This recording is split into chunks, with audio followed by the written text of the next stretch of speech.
Le PSG est décidément très actif sur ce mercato, dans le sens des arrivées comme des départs, c'est loin d'être terminé, restez branchés, on en parle tout de suite. Salut les amoureux du ballon rond, on se retrouve pour un nouveau JT Foot Mercato. Aujourd'hui, on va s'intéresser de près au mercato du Paris Saint-Germain qui part un peu dans tous les sens, entre dégraissage et renfort, le club de la capitale est sur tous les fronts. Et d'ailleurs, il y a un joueur qui attend toujours un signe des Parisiens, c'est Renato Sanchez. Le Portugais veut rejoindre Paris lors de ce mercato estival, Paris le veut mais ne passe pas la seconde dans ce dossier et cela commence à agacer le joueur. Le milieu de terrain est aussi courtisé par l'AC Milan qui s'est aligné sur les prétentions du LOSC qui réclame 15 millions d'euros. Le PSG en a offert 12 et prend désormais son temps. Sanchez veut que sa situation se décante, il a donc lancé un ultimatum aux dirigeants franciliens. Si dans 48 heures l'opération n'est pas bouclée, il acceptera l'offre milanaise. Du côté de l'Inter, le dossier Milan Skriniar patine également. Objectif numéro 1 du PSG pour renforcer sa défense, le Serbe est toujours dans la capitale lombarde. Les Milanais sont gourmands et réclament 80 millions d'euros, un montant que le champion de France n'est pas prêt à mettre sur la table et surtout pas pour un joueur dont le contrat prend fin dans un an. En cas d'échec dans le dossier Skriniar, la direction parisienne a ciblé une jeune pépite portugaise,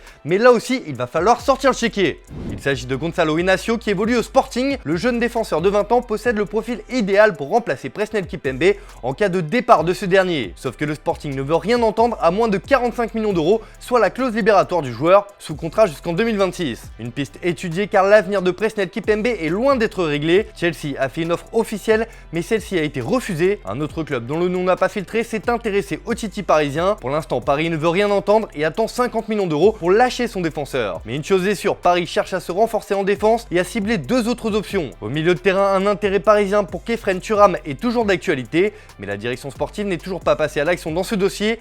Nice reste inflexible et souhaite conserver son joueur. Décidément, les stars au PSG, c'est plus vraiment d'actualité. Pour preuve, le club de la capitale s'intéresse à une jeune pépite de première ligue. Alors là, c'est une rumeur pour le moins étonnante.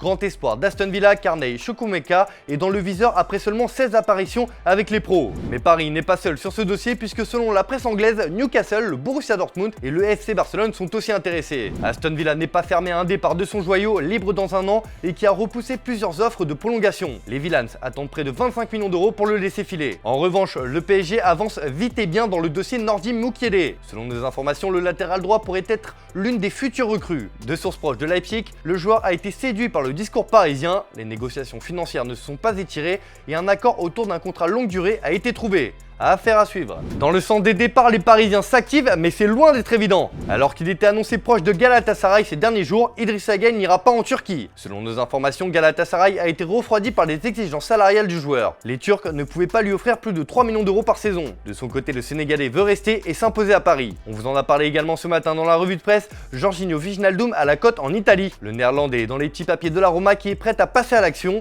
Un prêt avec une option d'achat à hauteur de 20 millions d'euros est évoqué. Un deal qui arrangerait bien les affaires du PSG. Enfin, c'est un jeune du centre de formation qui pourrait partir dans les prochaines semaines. Selon nos informations, Daouda Weidman attise les convoitises. Séduit par son profil et son potentiel, le Torino s'est positionné et a même fait une première offre au club de la capitale. Celle-ci a été refusée. Le milieu de terrain est lié avec les Rouges et Bleus jusqu'en 2024 et son club ne compte pas le laisser partir. Dans le reste de l'actu, l'Olympique de Marseille est décidément inarrêtable ces derniers jours. Le club phocéen est tout proche de s'attacher les services de Darko Lazovic. Âgé de 31 ans, cet ailier gauche évolue à l'Hellas Vérone. L'écurie italienne et l'OM sont actuellement en négociation avancée. Les deux clubs sont même très optimistes et pourraient boucler l'affaire très vite. Kevin Strootman, dont l'OM ne veut plus, va entrer dans le deal afin de faire baisser l'opération. Le Serbe est attendu dans la cité phocéenne dans les prochaines heures. Arsenal apprécie beaucoup les joueurs de Manchester City. Les Gunners sont tout proches de boucler l'arrivée d'Alexandre Zinchenko. Après Gabriel Jesus pour 52 millions d'euros, le club londonien va cette fois attirer celui qui peut évoluer sur tout le flanc gauche. L'Ukrainien de 25 ans était particulièrement désiré par Mikel Arteta. Arsenal va payer 35 millions d'euros pour se l'offrir et c'est bouclé comme l'a annoncé Pep Guardiola. Je vais dire au nom du club notre gratitude sur et en dehors du terrain. C'était bien hier avec Colex parce que nous avons pu lui dire au revoir correctement. Malheureusement, Gabi et Ryan n'ont pas pu le faire, mais avec lui nous avons pu le faire et il part à Arsenal. Un joli coup de la part des Gunners. Allez, on passe aux officiels du jour, ça y est, Paulo Dybala a signé dans son nouveau club. L'Argentin s'est engagé jusqu'en 2025 avec l'AS Roma. Libre depuis la fin de son contrat avec la Juventus, la Joya a décidé de relever le défi du club de la Louve. Alors qu'il était promis à l'Inter depuis plusieurs mois, le forcing de José Mourinho a finalement été payant car le Special One estime que c'est un joueur qui peut faire passer un cap à son équipe. Dybala portera le numéro 21 et touchera un salaire de 6 millions d'euros par an. Après la belle épopée en Ligue des Champions la saison dernière, Etienne Capoue prolonge l'aventure à Villarreal. Le club espagnol a annoncé que le milieu de terrain français a prolongé son contrat jusqu'en 2024. On vient de le voir, Paulo Dybala s'est engagé avec la Roma. Et bien, question du jour pour vous les amis, l'Argentin a-t-il fait le bon choix en signant avec le club de la Louve? Vous nous dites tout dans les commentaires et on en reparle dès demain. Hier, Stéphane vous demandait si Neymar devait quitter le PSG durant ce mercato.